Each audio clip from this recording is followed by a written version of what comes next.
Bismillahirrahmanirrahim. Assalamualaikum warahmatullahi wabarakatuh. Pada kesempatan kali ini, saya dan rekan-rekan membuat video dalam rangka memenuhi tugas mata kuliah Bahasa Indonesia yang diampu oleh Ibu dosen terhormat, Ibu Yunti Sofa Puspy Dalia, SPD MPD. Baik, di sini kami dari kelompok 4 ingin mempresentasikan mengenai menulis ilmiah. Dan anggota kami terdiri dari saya, Afra Nafisa, yang kedua Ahmad Hudlori, yang ketiga Akbar Maulana, yang keempat Alfiah Mudawamah, yang kelima Alfiana Fitriatun Nurah, yang keenam Alfika Ulul Asmi, yang ketujuh Ali Badruddin, yang kedelapan Alif Rizal Hamdani. Baik, langsung saja ke pembahasan pertama, yaitu pengertian menulis ilmiah.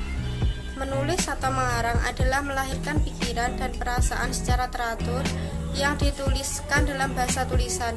Dibandingkan dengan tiga kemampuan mendengarkan, berbicara, dan membaca, kemampuan menulis lebih sulit dikuasai bahkan oleh penutur ahli bahasa yang bersangkutan sekalipun. Menulis merupakan kemampuan seseorang untuk mengungkapkan ide, pikiran, pengetahuan, ilmu, dan pengalaman hidupnya dalam bahasa tulisan yang jelas, runtut, ekspresif, enak dibaca, dan bisa dipahami orang lain. Sebagai sebuah keterampilan berbahasa, menulis merupakan sebuah kemampuan yang kompleks yang menulis sejumlah pengetahuan dan keterampilan.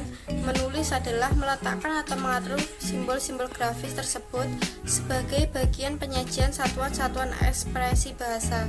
Menulis juga dapat dipandang sebagai upaya untuk merekam ucapan manusia menjadi bahasa baru, yaitu bahasa Latin. Mengarang atau menulis adalah pekerjaan menerangkan atau menyusun kata, frasa, kalimat, dan alinea yang dipadukan dengan topik dan tema tertentu untuk memperoleh hasil akhir berupa karangan. Dari beberapa uraian tentang menulis di atas dapat disimpulkan bahwa menulis adalah kegiatan seseorang untuk mengungkapkan ide, pikiran, pengetahuan, ilmu, dan pengalaman hidupnya dalam bahasa tulisan yang jelas, runtut, ekspresif, enak dibaca, dan dipahami orang lain dalam bentuk tulisan.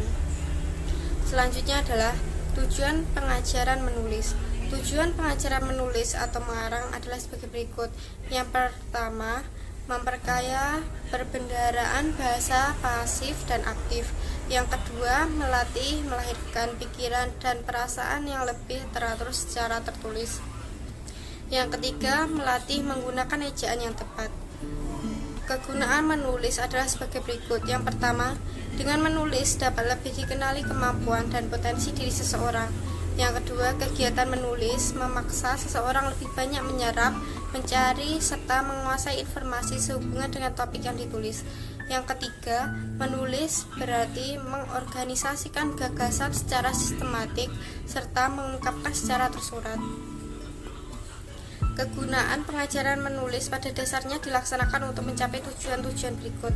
Yang pertama, mendorong siswa untuk menulis secara jujur dan bertanggung jawab dalam kaitannya dengan penggunaan bahasa secara berhati-hati, integrasi, dan sensitif. Yang kedua, merangsang imajinasi dan daya pikir atau intelek siswa. Yang ketiga, menghasilkan tulisan dan karangan yang bagus organisasinya, tepat, jelas, dan ekonomis penggunaan bahasanya dalam membebaskan segala sesuatu yang terkandung dalam hati dan pikiran. Dan selanjutnya akan dijelaskan oleh rekan saya. Selanjutnya, macam-macam karangan. Jenis karangan ilmiah antara lain paper, skripsi, tesis, dan disertasi. Paper pada umumnya berisi laporan hasil bacaan. Biasanya, judul atau pokok permasalahan dicarikan oleh dosen atau dicari mahasiswa sendiri. Selanjutnya, tidak banyak perbedaan antara skripsi, tesis, dan disertasi. Skripsi merupakan tulisan keilmuan yang dibuat oleh mahasiswa sebagai tugas akhir untuk memperoleh gelar sarjana atau strata 1. Sedangkan tesis untuk mahasiswa pasca sarjana dan disertasi untuk gelar doktor. Tesis dan disertasi merupakan karangan ilmiah yang dipersiapkan mahasiswa dengan penelitian yang cermat di lapangan sesuai dengan bidang keilmuannya, dan pokok persoalannya harus benar-benar digali dan diperas lebih dalam. Berdasarkan cara penyajian pokok bahasanya, tipe karangan ada 5, yaitu yang pertama adalah karangan deskripsi atau penulisan, yang kedua adalah karangan narasi atau pengisahan, yang ketiga adalah karangan eksposisi atau pemaparan, yang keempat adalah karangan argumentasi atau pembahasan, dan yang kelima adalah karangan persuasi atau pengajakan. Yang pertama adalah karangan deskripsi. Kata deskripsi dipungut dari bahasa Inggris description, yang tentu saja berhubungan dengan kata kerjanya atau describe atau melukiskan dengan bahasa. Hal itu mengandung pengertian bahwa karangan deskripsi merupakan karangan yang lebih menonjolkan aspek pelukisan sebuah benda sebagaimana adanya. Hal ini sesuai dengan asal katanya, yaitu describer dalam bahasa Latin, yang berarti menulis tentang, membeberkan suatu hal, atau melukis sesuatu hal. Penulis harus sanggup mengembangkan suatu objek dalam rangkaian kata-kata yang penuh arti dan kekuatan, sehingga pembaca dapat menerimanya seolah-olah melihat, mendengar, merasakan, menikmati sendiri objek itu. Dalam hal ini, penulis harus memiliki kata yang tepat sesuai dengan gambaran objek yang sebenarnya, sehingga melahirkan imajinasi yang hidup dan segar tentang ciri-ciri, sifat-sifat atau hakikat dari objek yang dideskripsikan itu. Karangan deskripsi dimaksudkan untuk menciptakan sebuah pengalaman pada diri pembaca dan memberikan identitas atau informasi mengenai objek tertentu, sehingga pembaca dapat mengenalinya bila bertemu atau berhadapan dengan objek tadi. Dalam tulisan deskripsi, penulis tidak boleh mencampur adukkan keadaan yang sebenarnya dengan interpretasinya sendiri. Berikut ini merupakan contoh karangan deskripsi. Objek yang diungkapkan dalam karangan deskripsi bermacam-macam. Misalnya deskripsi seseorang, keadaan fisik, lingkungan sekitar yang mengelilingi seseorang, watak, gagasan tokoh, dan deskripsi tempat. Dalam mendeskripsikan tempat perlu diperhatikan beberapa hal seperti suasana hati, bagian yang relevan, dan urutan penyajian. Berikut ini dapat dilihat contoh karangan deskripsi.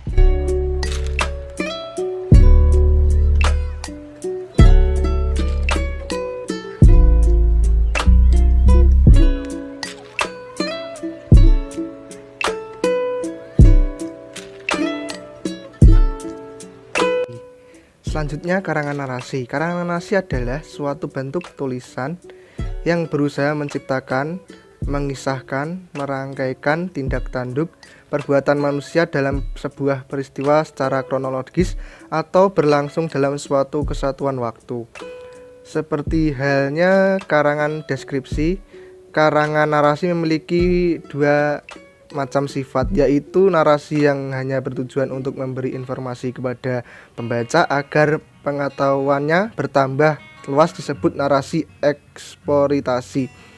Sedangkan narasi yang mampu menimbulkan khayalan pembaca maupun menyampaikan makna kepada para pembaca melalui daya khayal disebut narasi sugestif. Contoh narasi sugestif adalah novel dan cerpen. Sedangkan contoh narasi ekspositoris adalah kisah perjalanan autobiografi, kisah perampokan, dan cerita tentang peristiwa pembunuhan. Contoh narasi ekspositoris atau faktual.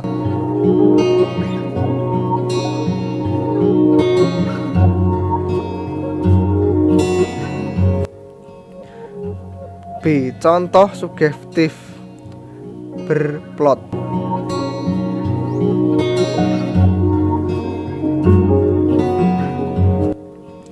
Tiga. Kerangka eksposisi. Kata eksposisi yang dipungut dari kata bahasa Inggris exposition berasal dari kata bahasa Latin yang berarti membuka atau memulai. Memang kerangka eksposisi merupakan kerangka yang bertujuan untuk memberitahu, mengupas, mengurangi, atau menerangkan sesuatu. Dalam kerangka eksposisi, masalah yang dikonsumsikan terutama adalah pemberitahuan atau informasi. Informasi seperti ini dapat dibaca sehari-hari dalam media massa. Berita diekspos atau dipaparkan kepada pembaca dengan tujuan memperluas pandangan atau pengetahuan pembaca. Pembaca tidak dipaksa untuk menerima pendapat penulis, tetapi pembaca sekedar memberitahu bahwa ada orang yang berpendapat demikian. Hal ini disebabkan karena karangan eksposisi hanya bersifat memaparkan sesuatu. Eksposisi juga dapat disebut karangan paparan. Berikut salah satu contoh tulisan eksposisi.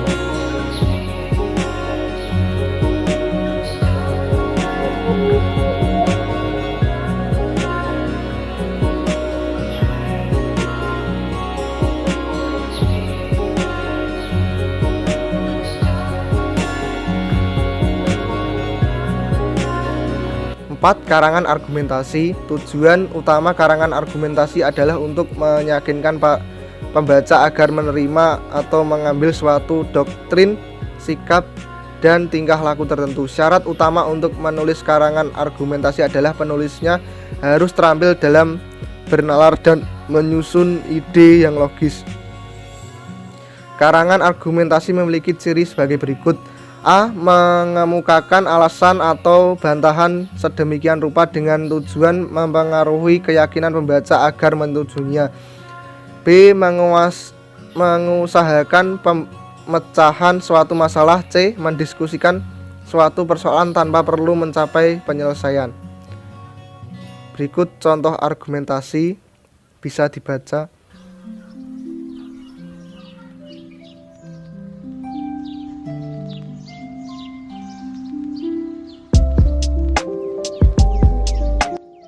Assalamualaikum warahmatullahi wabarakatuh. Perkenalkan, nama saya Alfiah Mudawamah dari kelas PGMI-A, NIM 2032000004 dari kelompok 4. Ingin melanjutkan presentasi teman saya, yaitu tentang materi karangan persuasi.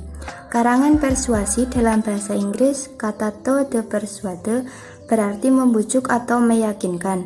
Bentuk nominanya adalah persuasion yang kemudian menjadi kata pungut bahasa Indonesia persuasi. Karangan persuasi adalah wacana yang bertujuan membuat pembaca percaya, yakin, dan terbujuk akan hal-hal yang dikomunikasikan yang mungkin berupa fakta, suatu pendirian umum, suatu pendapat atau gagasan ataupun perasaan seseorang. Dalam karangan persuasi, fakta-fakta yang relevan dan jelas harus diuraikan sedemikian rupa sehingga kesimpulannya dapat diterima secara meyakinkan. Di samping itu, dalam menulis karangan persuasi harus pula diperhatikan penggunaan diksi yang berpengaruh kuat terhadap emosi atau perasaan orang lain. Contoh karangan persuasi dapat dilihat pada gambar berikut.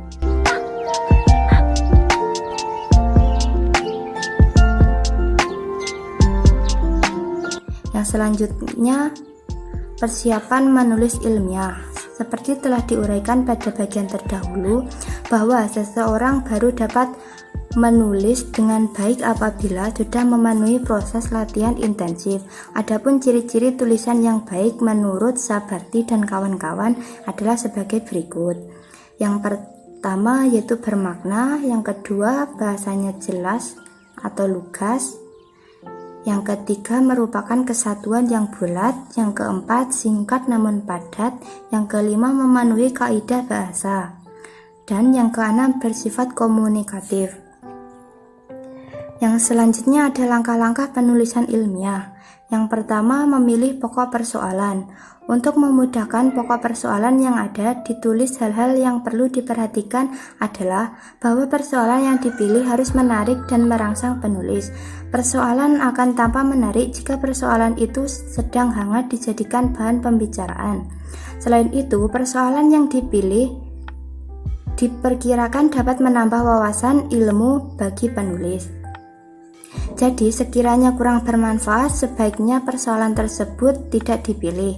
Persoalan juga tidak terlalu luas, agar bahasanya dapat detail dan lengkap. Terakhir, yang tidak kalah pentingnya adalah bahwa persoalan yang dipilih itu sudah barang tentu disesuaikan dengan kemampuan penulis agar bisa diselesaikan sesuai dengan waktu yang diinginkan. Yang kedua, yaitu persiapan menulis. Yang pertama yaitu menentukan judul. Sebaiknya judul dituliskan dengan singkat dan jelas serta mencantumkan isi yang dituliskan agar mudah diingat. Judul tulisan hendaknya tidak terlalu panjang tetapi cukup menarik. Meskipun judul yang dibuat harus menarik, untuk tulisan ilmiah, judul tidak boleh ambigu sehingga dapat ditafsirkan bermacam-macam oleh pembacanya. Yang kedua, menentukan tujuan. Penulisan dalam menganalisa pembaca bertujuan sangat penting dalam penulisan karena tujuan dapat dijadikan arah dalam penulisan nanti. Tanpa tujuan, tulisan sulit tercapai dengan baik agar tidak menyimpang dari topik yang dibicarakan. Tujuan harus dirumuskan dengan baik. Demikian pula sebaiknya tulisan yang baik adalah tulisan yang mempunyai kesamaan penafsiran antara pembaca dan penulisnya. Demikian materi yang saya sampaikan, selanjutnya akan disampaikan oleh teman saya. Assalamualaikum warahmatullahi wabarakatuh. Di sini saya akan melanjutkan penjelasan dari teman-teman saya, yaitu tentang menyiapkan kerangka karangan. Kerangka karangan atau garis-garis besar karangan atau outline adalah kerangka tulis yang menggambarkan bagian-bagian atau titik-titik isi karangan dalam tataan yang sistematis.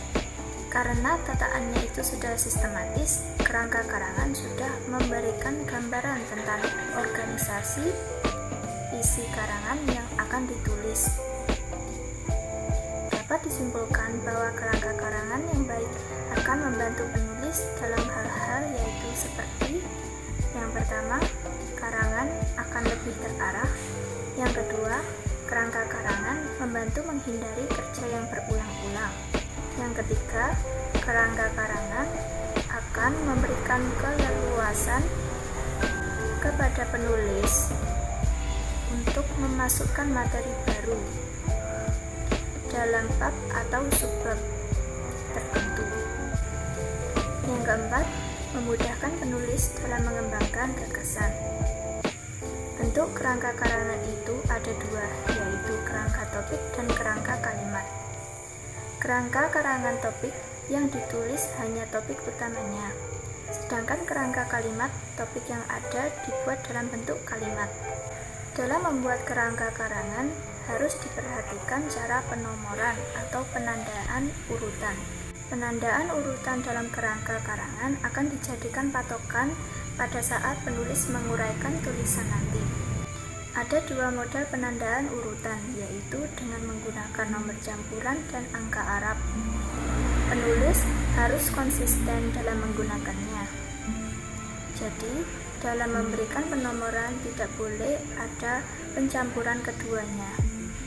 Untuk contoh penandaan urutan bisa dilihat pada gambar berikut.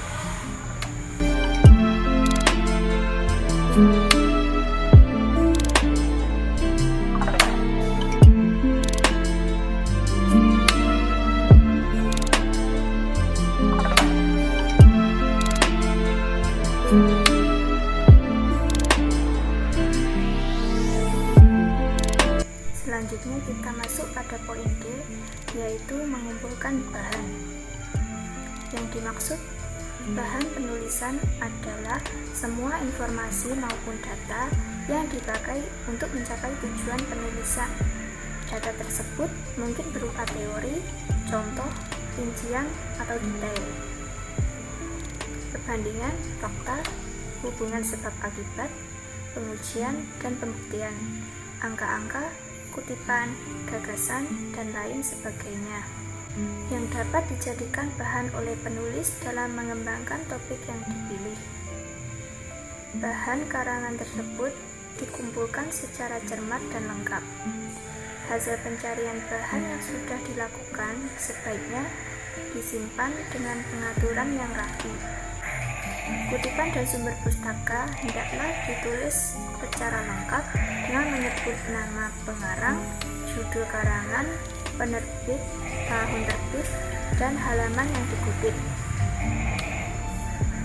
Penulis bisa melakukannya dengan cara menuliskannya pada kartu-kartu data dan informasi sehingga mudah digunakan dalam menulis laporan. Selanjutnya poin E yaitu menulis konsep karangan.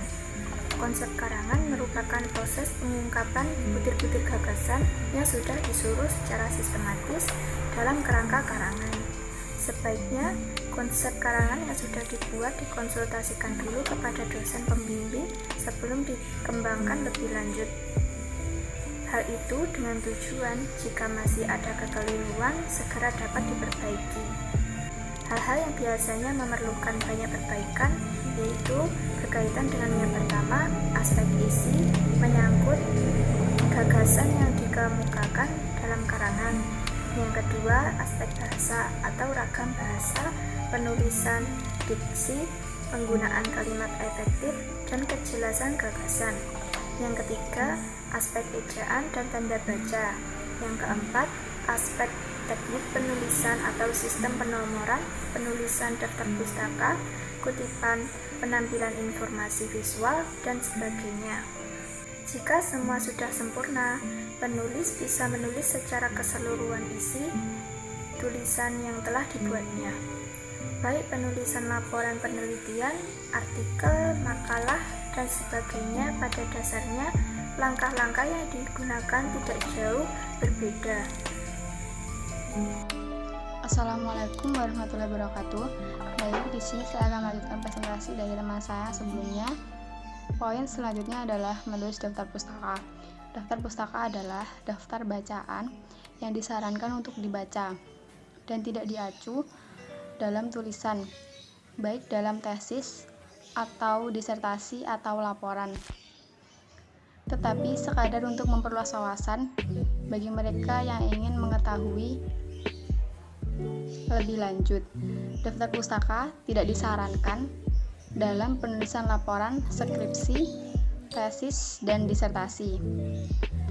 Dalam penulisan ilmiah sangat diperlukan sumber referensi yang dapat dijadikan sebagai acuan, bisa berasal dari jurnal ilmiah, internet, email, artikel di koran dan majalah, dokumen resmi, makalah seminar, yang masing-masing sumber memiliki aturan yang berbeda dalam penulisannya. Adapun contoh-contoh daftar acuan yang baku dari berbagai sumber referensi bisa dilihat di video. Did you make some of those up? I think I'll have sleepy time. That sounds good to me.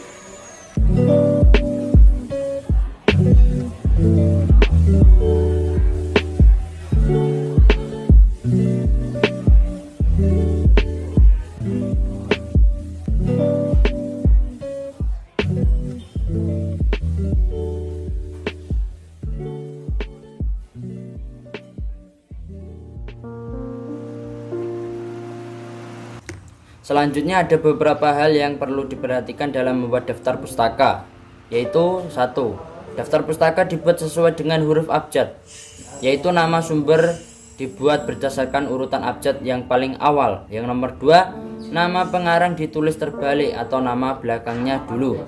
Yang nomor 3, jarak atau spasi yang digunakan antara sumber satu dan sumber berikutnya spasi ganda, sedangkan jarak dalam satu sumber hanya satu spasi.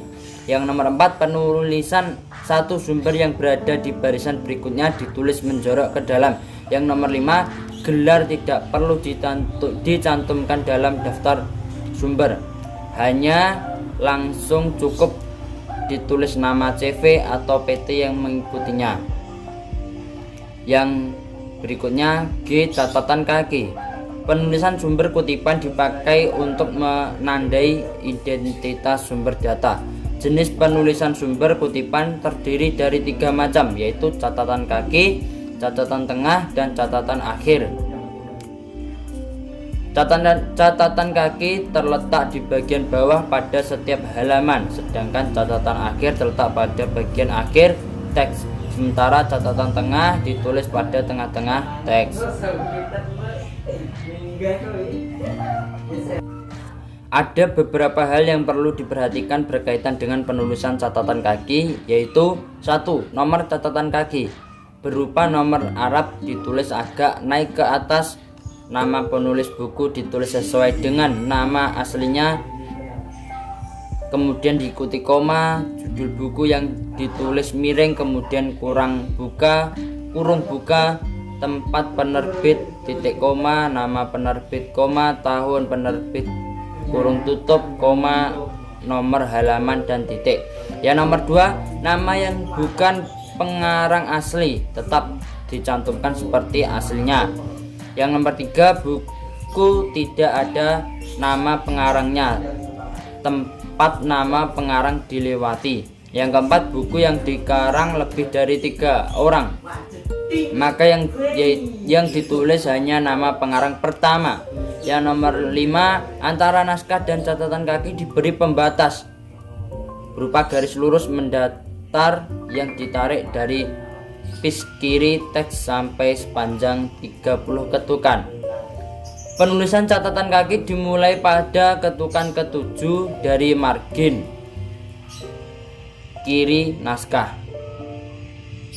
Yang nomor 7, apabila penulisan catatan kaki lebih dari 1 baris, maka baris-baris berikutnya dimulai dari margin paling kiri. Yang nomor 8, apabila penulisan catatan kaki lebih dari 1 baris, maka baris-baris berikutnya dimulai dari margin paling kiri. Ada beberapa hal yang perlu diperhatikan berkaitan dengan teknis penulisan catatan kaki, yaitu segala macam gelar dicantumkan di depan atau di belakang nama penulis tidak perlu disebutkan dalam kutipan. Untuk penulisan Arab klasik dan pertengahan yang dikenal melalui satu nama, maka boleh nama yang terkenal saja disebutkan.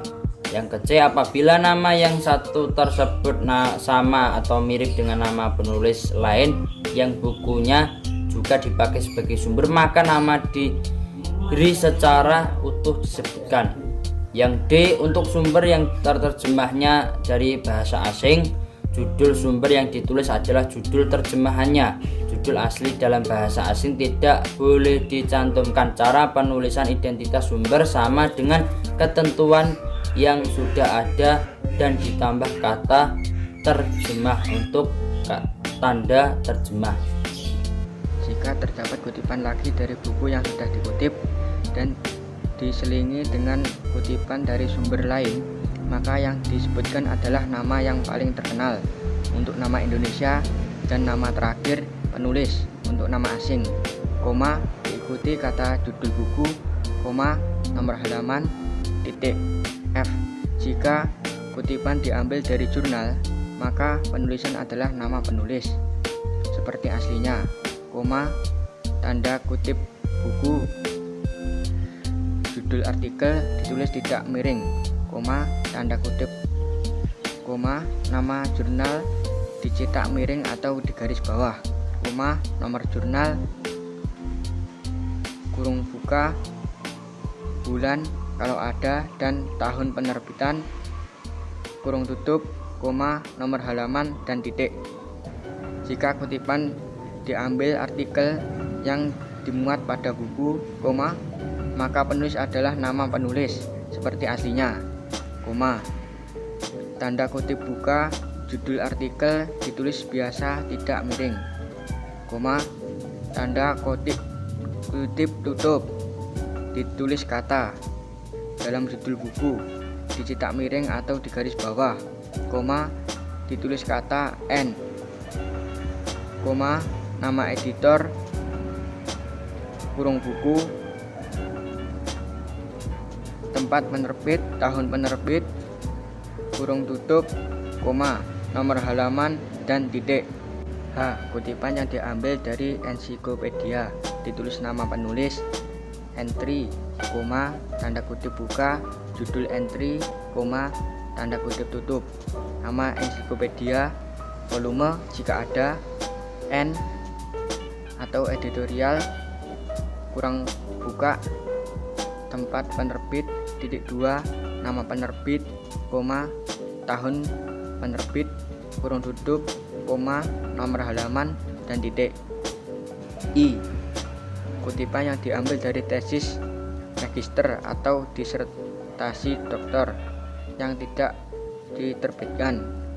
Dilakukan dengan menulis semua penulis tesis atau disertasi, koma, tanda kutip buka, judul tesis atau disertasi ditulis biasa, tidak miring atau di garis bawah, koma, tanda kutip tutup, kurung buka,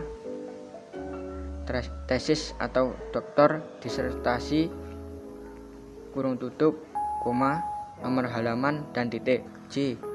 Kutipan dari Al-Quran dituliskan dengan cara menuliskan kata Al-Quran ditulis biasa, tidak miring dan tidak bergaris bawah.